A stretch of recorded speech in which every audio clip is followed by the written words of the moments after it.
Alright mga kapatid, sa araw-araw na binibigyan natin ng reaksyon, komentaryo at opinyon ang mga kaganapan dito sa West Philippine Sea, no? O kahit na anumang kaganapan na may kinalaman sa mga ginagawa ng China. Nakakalungkot isipin, no, na mayroon pa ring mga Pilipino na tila ba walang pakialam.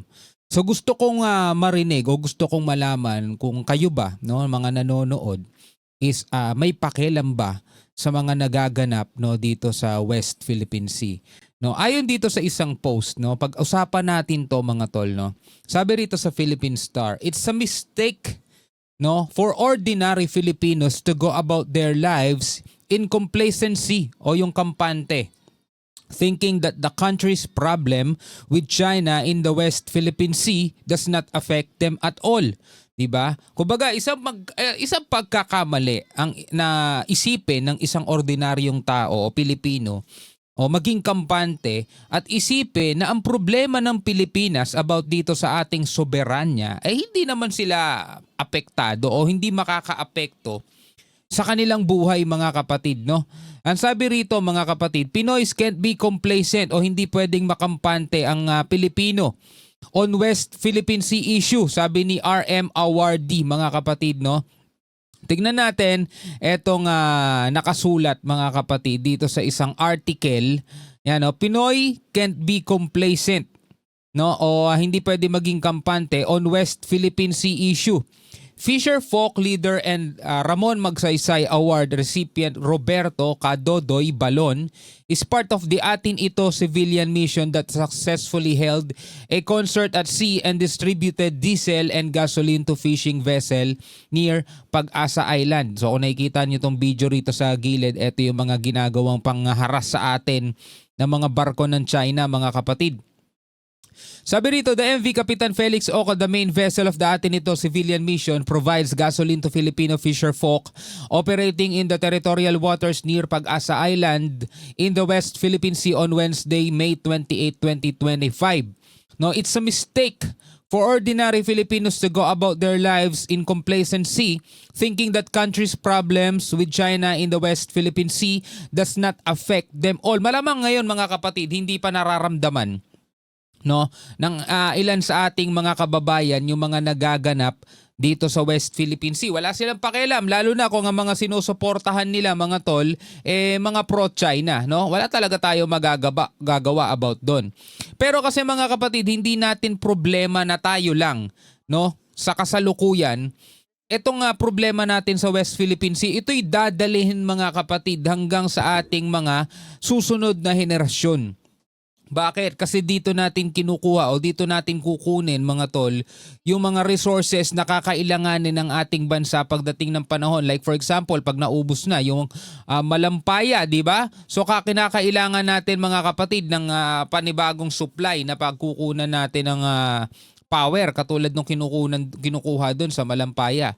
This was according to Fisher Folk leader and Ramon Magsaysay Award RMA recipient Roberto Cadodoy Balon in an interview with the Philippine Star on board the MV Kapitan Felix Oca en route to Pag-asa Island in the West Philippine Sea carrying volunteers from the Atin Ito coalition.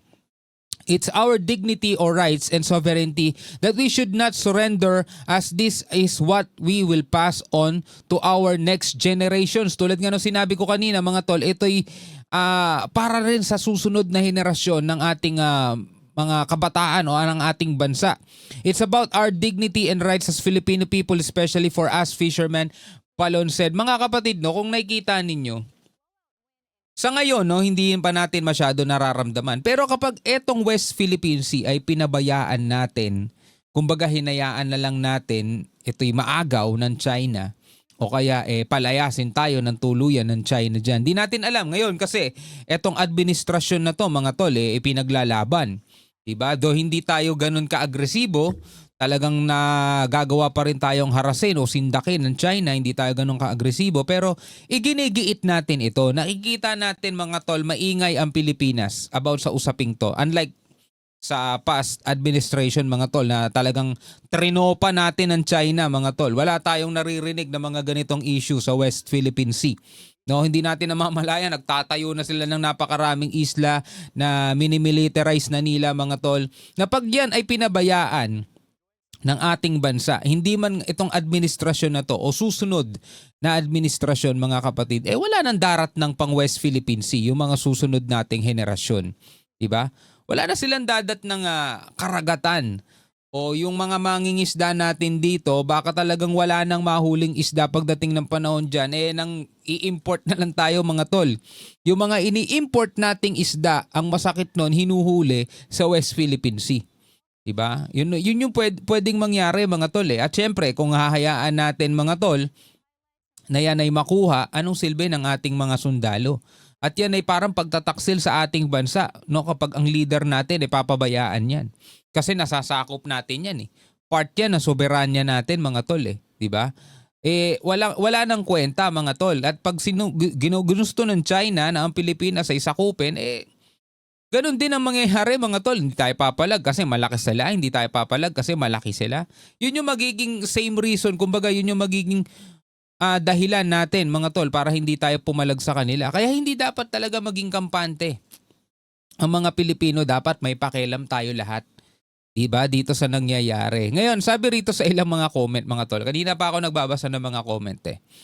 Sabi rito, we should be involved. They were trying to get the whole West Philippine Sea, our 200 nautical miles, EEZ, and the place of Reed Bank, having an oil reserve nearly the same as Brunei that will make PH a progressive country. Diba? Ito sana yung magpapaunlad sa ating bansa. Diba? Kung hindi kukurakutin ng mga nakaupo rito mga tol. Kasi isa rin yan sa problema natin.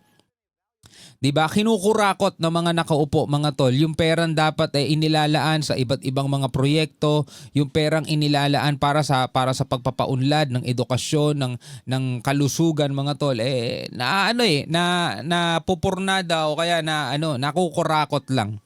No? Di na tayo dapat magbulag-bulagan diyan, ikita naman natin eh. Sabi rito, gusto pa ngang ipamigay ng mga 8080 NG. Alam nyo na basa dyan. Duterte at DDS ang West Philippine Sea. Akala nila hindi nila mga anak ang magsasuffer sa future. Ano masasabi ninyo tungkol sa komentong to ni Dante Espera? Sabi rito, totoo yan. Dapat tayong mga Pilipino hindi nagkakampante sa nangyayari sa West Philippine Sea. Lalong hihina ang economics natin at magmamahalang sa seafoods.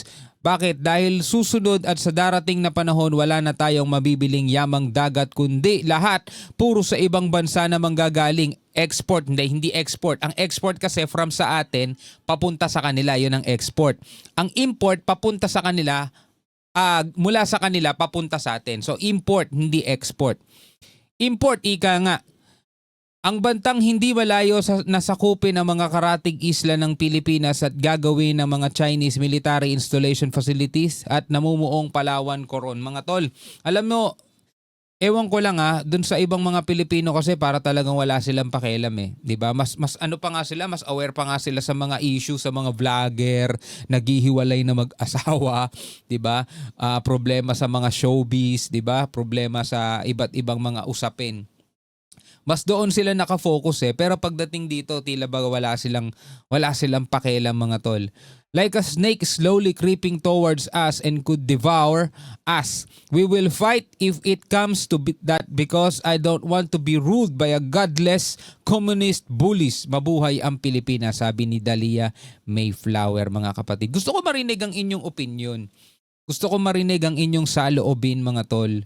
No? Ikaw ba ay kampante rin? Ikaw ba ay tila ba walang pakialam o tila ba sinasabi mo sa sarili mo na hindi naman ako apektado ng West Philippine Sea? Kasi mga tol, may mga nakikita ako may mga nababasa ako. Usually mga DDS vlogger mga tol eh. Sinasabi nila, dagat lang yan eh, di ba? Manahimik na lang tayo. Kung girahin tayo ng China, kaya ba natin? Laging yun yung mindset nila, pinantatakot nila. Pag ginera tayo ng China, kaya ba natin? Ganyan. Diba? Lagi na lang ganun, pag ginera tayo ng China. So anong gagawin natin? Magpapasakop na lang. Diba? Anong gagawin natin? Hayaan na lang sila agawin yung atin. Napakarami na nga nating ibinigay. Diba? Napakarami na nga nating pabor na ginawa. Diba? Anong gagawin natin? Kaysa girahin tayo, ipamigay na lang natin. Ganun ba ang gusto ninyong mangyari? Paano yan pag natuloy yung inaangkin nilang Palawan? Isla ng Palawan, kanila daw yun. O ano, ibigay na lang din natin. Paano pag biglang may nag-suggest, gawin na lang tayong probinsya ng China? Ano, ibigay na lang natin kaysa girahin tayo. Kasi kung ganun ang mindset mga tol ng mga Pilipino, wala mangyayari sa atin. 'Di ba? Wala tayong pinagbago, wala tayong inasenso mula noong mga panahon na sinasakop lang tayo ng mga dayuhan. 'Di ba? Bilang mga Pilipino, ano ang masasabi niyo diyan? Comment na lamang kayo sa ibaba. Hanggang sa muli mga kapatid, ako nga pala si Shobaldi. Peace out.